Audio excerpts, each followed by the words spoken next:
andar de barco, de comboio, de avião, de carro, de chapa ou até de bicicleta.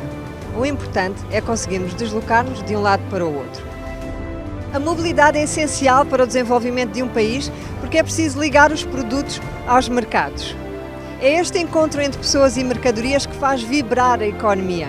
Quanto mais abrangentes e eficientes forem as ligações, mais rápido e inclusivo será o crescimento económico. Ao longo desta reportagem, vamos olhar para os desafios de infraestrutura e logística em Moçambique, focando 3 aspectos em particular: investimento, mobilidade e competitividade.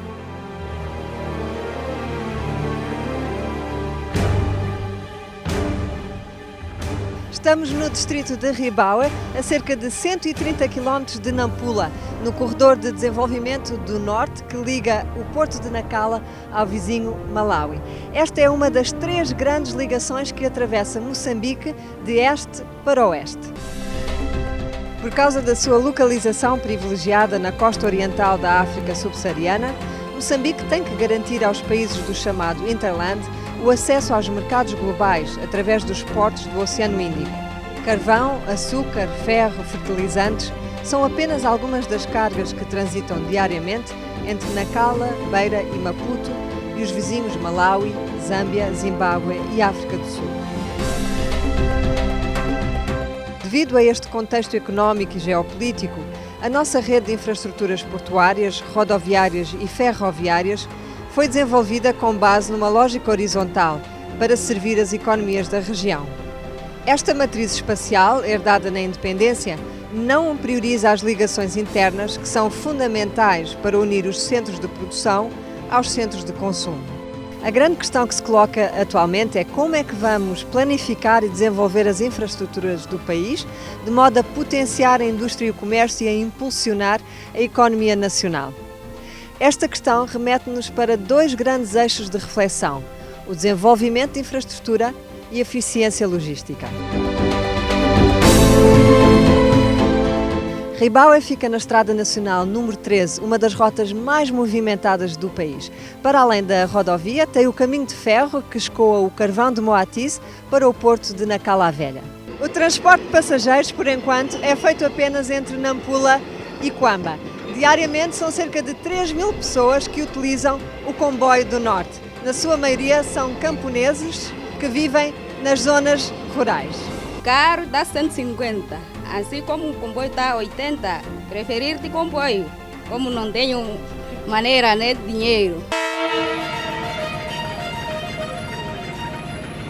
Apesar de o comboio ser um meio económico, o caminho de ferro não cobre todo o país e é muito caro viajar de avião.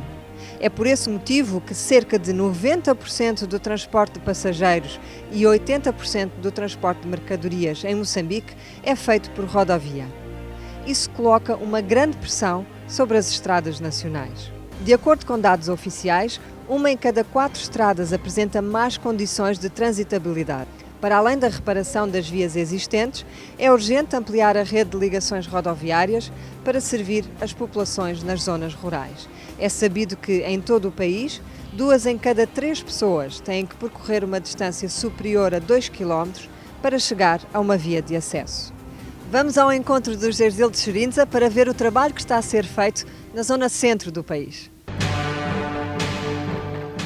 A Estrada Nacional número 6 não só beneficia as populações que vivem ao longo dela, nos distritos das províncias de Manica e Sofala, mas também é tida como um corredor internacional pelo fato de fazer a ligação entre os países do Interland, como o caso do Malawi, Zâmbia e Zimbábue, para outros pontos de Moçambique.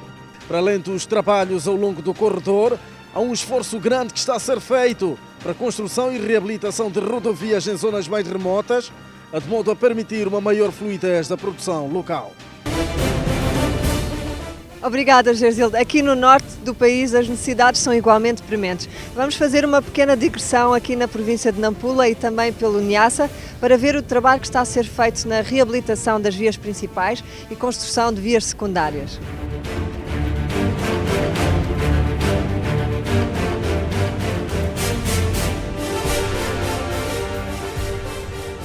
E já percorremos quase 400 km desde Ribaue. Estamos na zona de Marupa, no interior da província do Niassa. Temos 200 km pela frente até chegar a Lixinga. Marupa fica na ligação entre o porto de Pemba e a capital da província do Niassa. Praticamente todo este percurso já está asfaltado, é mais um corredor de desenvolvimento.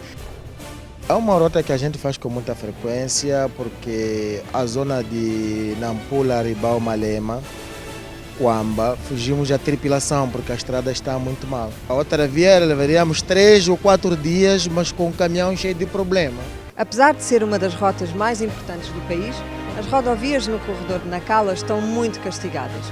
O troço Nampula-Ribau já está asfaltado, mas há zonas onde levamos 1 hora para percorrer 30 km. Esta situação ilustra as enormes necessidades de investimento que existem nesta área. O custo médio de construção de 1 km de estrada ronda os $800 mil. Para os próximos 5 anos, serão necessários investimentos superiores a $3 mil milhões.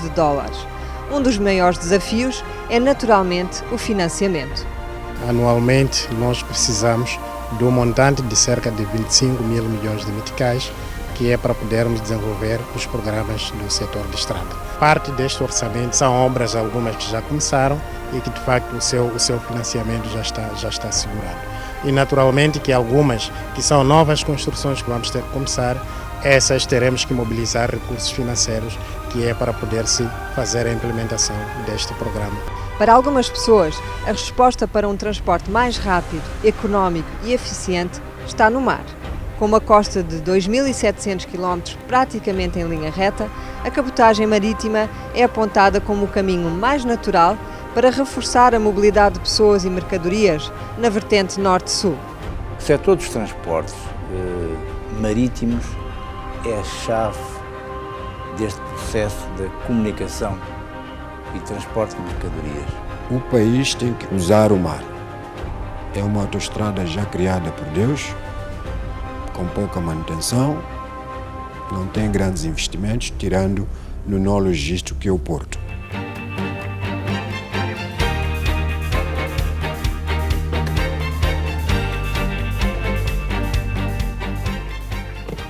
E chegamos finalmente a Lixinga. Daqui a pouco vamos entrar no avião de volta a Maputo, mas antes ainda tem que passar pelo mercado. Dizem que não há feijão como o de Lixinga e dificilmente se encontra em Maputo. Essa é a grande meta na área de infraestrutura, conseguir unir os centros de produção aos centros de consumo para termos uma economia cada vez mais robusta, com menos importações e mais exportações.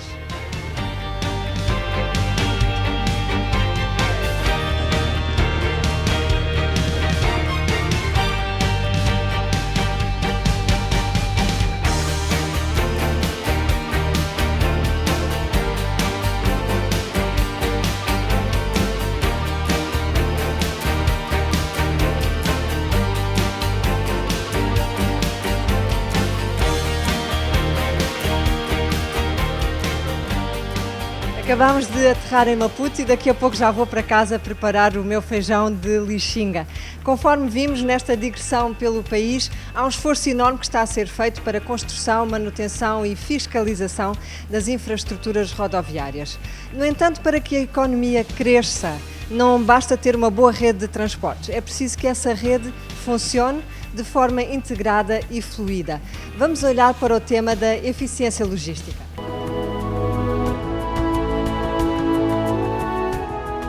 A posição geoestratégica de Moçambique, enquanto plataforma de acesso ao Índico para os vizinhos do Hinterland, levou a que o país se assumisse como um importante ponto de trânsito na rota das importações e exportações regionais. Moçambique tem um papel extraordinário a jogar do ponto de vista de geração de receitas, com o funcionamento normal daquilo que são os corredores que passam por este país. São corredores logísticos que, ao funcionarem em pleno, podem gerar a este país receitas incalculáveis.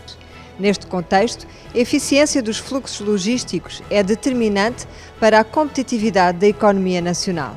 Para compreendermos melhor estas questões, nada melhor do que olharmos para um caso concreto. Estamos a bordo do MV Osprey, um navio de carga atracado aqui no porto de Maputo. Este é o maior porto de Moçambique, responsável por mais de 20% das receitas aduaneiras do país e 8% das receitas fiscais. Este porto é um elo importante na cadeia logística de grande parte das importações e exportações, não só nacionais, mas também regionais. Anualmente, o porto movimenta cerca de 20 milhões de toneladas de mercadoria, praticamente o dobro do Porto da Beira. Nacala, por sua vez, manuseia cerca de 3 milhões de toneladas de carga por ano.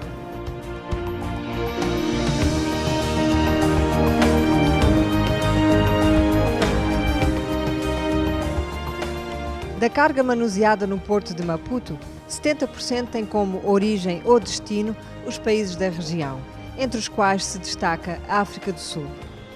A maior parte da mercadoria que transita ao longo do corredor é a chamada carga pesada, ou seja, minérios como ferrocrómio e níquel. 2/3 da carga são transportados por rodovia e apenas 1/3 por ferrovia. Na prática, significa que, diariamente, cerca de 1000 caminhões fazem o trajeto entre as minas da África do Sul e o porto de Maputo. Este tráfego coloca uma grande pressão sobre as infraestruturas rodoviárias, elevando os custos de manutenção das estradas e levantando riscos ambientais por causa do tipo de carga que é transportada. A linha de Ressane Garcia transporta 5 milhões de toneladas de carga, o que corresponde a apenas 1/3 da sua capacidade. Ora, se existe capacidade, o que leva as empresas a preferir a rodovia? Em causa está a tarifa e a fiabilidade do sistema. Se a gente melhorar a eficiência dos tempos, dos custos dos portos, dos aeroportos e nas fronteiras, ainda mesmo assim podemos ter um grande ganho. Eu estava a ler já há uns tempos atrás que a combinação de problema de manutenção de infraestruturas, os tempos dos nós logísticos, dos portos nas fronteiras, faz com que os custos em Moçambique sejam qualquer coisa como 136% acima de um custo que seria aceitável. Portanto, ou seja, com as infraestruturas que temos, com os caminhões que temos, com os comboios que temos, com os aviões que temos, com os navios que temos e com as pessoas que temos, se melhorarmos a operação, há um ganho muito grande. Um dos elementos fundamentais para que haja maior eficiência logística é a intermodalidade. Partir de Maputo com carro até Nampula, Nampula comboio até Quamba, Quamba com carro até Marupa. A intermodalidade implica que haja uma coordenação entre todos os modais de transporte para que a circulação de pessoas e mercadorias possa fluir de forma rápida, económica e eficiente. É necessário, portanto, que os caminhos de ferro, as estradas, os portos e os aeroportos sejam geridos de forma integrada. No caso de Moçambique, com as enormes distâncias percorridas por via terrestre no sentido vertical, os nós logísticos devem funcionar não só nos terminais ferroportuários, mas também em determinados pontos rodoviários. As deficiências ao nível das infraestruturas logísticas resultam num custo mais elevado de transporte devido a um maior consumo de combustível e um desgaste maior das viaturas, o que tem um impacto negativo ao nível da competitividade do país. Para que Moçambique se possa tornar mais competitivo nesta área, há 2 fatores condicionantes: o tempo e o custo das operações logísticas. Apesar de os portos moçambicanos terem tarifas competitivas no que diz respeito ao manuseamento, o custo total de logística é mais elevado devido ao tempo de transporte e aos custos alfandegários. Por exemplo, as aprovações aduaneiras e inspeções no porto de Maputo custam praticamente o triplo do que Durban e Roterdão. Eu acho que nós tornamos as operações em Moçambique um pouco mais caras do que elas deviam ser. Do tempo que eu estou na logística, eu vou me percebendo que uma das áreas com mais taxas aqui em Moçambique é a área da logística. E elas acabam saindo fora, extrapolam aquilo que seria o custo de produção. Se nós conseguirmos estabelecer políticas económicas, políticas tarifárias que sejam competitivas nesse sentido, nós temos todas as condições, repito, todas as condições para que o porto de Nacala, assim como os outros portos, tenham capacidade de subirem as suas os seus volumes de carga neste momento. Conforme vimos, Moçambique tem tudo para ser cada vez mais eficiente e competitivo a nível regional. Com as condições naturais de que dispõe e as infraestruturas logísticas necessárias, poderá vir a tornar-se uma das grandes plataformas logísticas do Oceano Índico.